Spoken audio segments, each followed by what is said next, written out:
Untuk informasi terkini kami sudah tersambung bersama rekan Eva Wondo yang saat ini berada di Pengadilan Negeri Jakarta Selatan. Eva, apa saja poin eksepsi yang dibacakan kuasa hukum Ratna Sarumpait? Iya, Zakia, ada 2 poin eksepsi atau nota keberatan yang disampaikan oleh kuasa hukum Ratna Sarumpait dalam sidang yang tadi berlangsung sekitar 45 menit sejak pukul 9 hingga pukul 9:45 waktu Indonesia Barat di Pengadilan Negeri Jakarta Selatan. Yang pertama, kuasa hukum menyatakan bahwa pasal 14 ayat 1 Undang-Undang Nomor 1 Tahun 1946 keliru atau tidak bisa diterapkan terhadap terdakwa Ratna Sarumpait. Hal ini karena undang-undang tersebut tidak pernah diterapkan oleh jaksa penuntut umum. Selain itu juga dari pihak kuasa hukum menyatakan bahwa pasal tersebut yakni pasal 14 ayat 1 Undang-Undang Nomor 1 Tahun 1946 tentang peraturan hukum pidana ini masuk delik material. Artinya pidana baru bisa diterapkan jika sudah terjadi akibat dari perbuatan terdakwa. Dalam hal ini adalah keonaran. Maka menurut pihak kuasa hukum Ratna Sarumpait, keonaran tidak terjadi, maka undang-undang tersebut tidak bisa dikenakan terhadap Ratna Sarumpait. Kemudian poin yang kedua, kuasa hukum Ratna Sarumpait menyatakan bahwa dakwaan jaksa penuntut umum ini tidak jelas, tidak cermat dan juga kabur.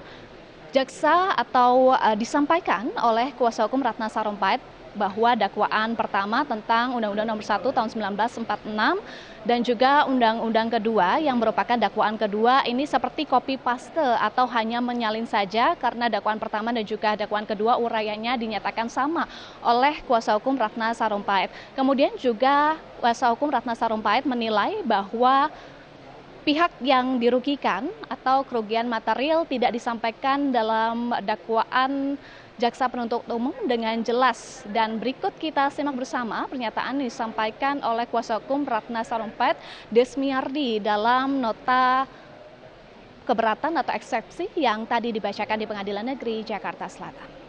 Karena tentang delik yang diatur dalam pasal 14 ayat 1 ini telah diatur dalam ketentuan lain dalam hukum pidana material Indonesia. Sehingga dengan demikian sesuai asas lex specialis derogat legi generali, maka secara hukum pasal 14 ayat 1 tidak dapat digunakan dalam surat dakwaan ini.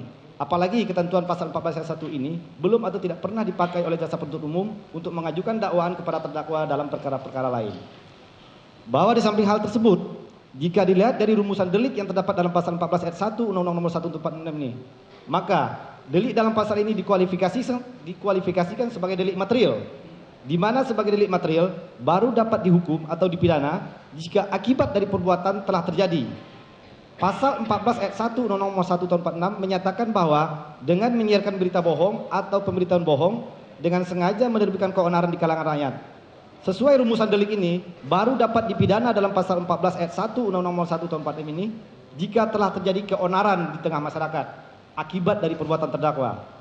Menurut Kamus Besar Bahasa Indonesia, keonaran berarti kegemparan, keributan, kerusuhan.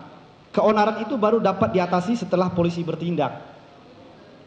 Bahwa ternyata dalam surat dakwaan jaksa penuntut umum yang disampaikan kepada terdakwa, keonaran sebagaimana dimaksud pasal 14 ayat 1 Undang-Undang Nomor 1 Tahun 46 ini tidak pernah terjadi. Sehingga dengan demikian sangat keliru jika jaksa penuntut umum dalam surat dakwaan mengajukan dakwaan kepada terdakwa menggunakan pasal 14 ayat 1 Undang-Undang Nomor 1 Tahun 46 ini sebagai dakwaan ke-1. Sebelumnya pada sidang perdana pekan lalu dengan agenda pembacaan dakwaan oleh jaksa penuntut umum disampaikan ada 2 dakwaan terhadap Ratna Sarumpait. Yang pertama adalah Undang-Undang Nomor 1 Tahun 1946 tentang peraturan hukum pidana di mana Ratna disebut menyebarkan informasi bohong yang menimbulkan keonaran di masyarakat. Kemudian yang kedua, dakwaan kedua adalah Undang-Undang ITE di mana Ratna menyebarkan informasi yang menimbulkan kebencian di antara individu dan juga kelompok dengan sara. Zakia.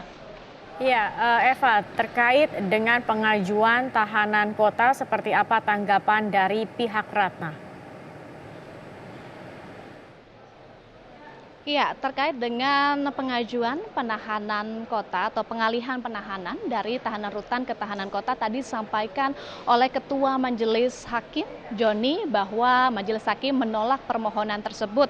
Alasannya bahwa permohonan yang diajukan Ratna ini tidak ada alasan konkret untuk dikabulkan begitu. Dan terkait penolakan tersebut dari Ratna Sarumpait menyatakan keberatan, ia pun menyesalkan bahwa pihak dari Majelis Hakim menolak pengalihan penahanan dari tahanan rutan ke tahanan kota, bahwa tadi juga ada kalimat yang disebutkan Ratna usai sidang berlangsung. Ratna menyatakan, masa saya harus sakit berat terlebih dahulu baru bisa dikabulkan penahanannya. Namun sekali lagi bahwa hal tersebut merupakan keputusan dari Majelis Hakim, dan Ratna tadi juga menyampaikan meminta sekali lagi memohon kepada Majelis Hakim agar mempertimbangkan kembali keputusan untuk dikabulkan pengalihan penahanan dari penahanan rutan ke tahanan kota.